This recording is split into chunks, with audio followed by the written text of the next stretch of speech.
Democracy needs both conservatives and liberals. I call myself a left-leaning centrist, which apparently makes me everyone's enemy these days. But hear me out. I think our obsession with picking sides is missing something fundamental about how healthy societies actually work. Here's the thing. There's a time for conservative value-making and a time for liberal emergence. Conservatives are essential for creating and maintaining the structures, traditions, and institutions that give society stability. They're the boundary makers, building frameworks that preserve what works and provide continuity across generations. Liberals are equally essential for pushing beyond those boundaries when they become rigid or exclusionary. They're the boundary crossers, ensuring society can adapt, include new voices, and respond to changing realities.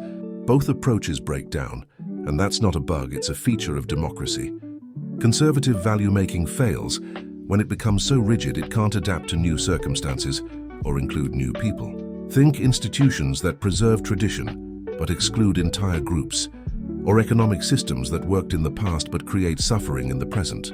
Liberal emergence fails when it tears down necessary structures without building sustainable alternatives, or when it changes things so rapidly that people lose their sense of meaning and continuity.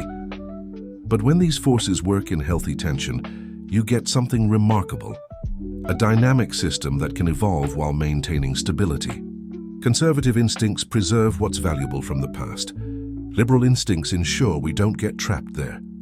The problem with our current moment isn't that people disagree, it's that we've convinced ourselves one side is inherently good and the other inherently evil.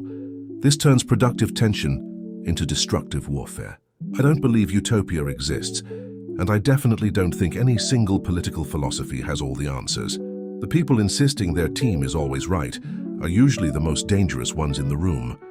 What I do believe is that democracy works best when we have thoughtful conservatives preserving valuable institutions and thoughtful liberals pushing those institutions to be more inclusive and responsive. When we have people committed to both stability and change, both tradition and progress.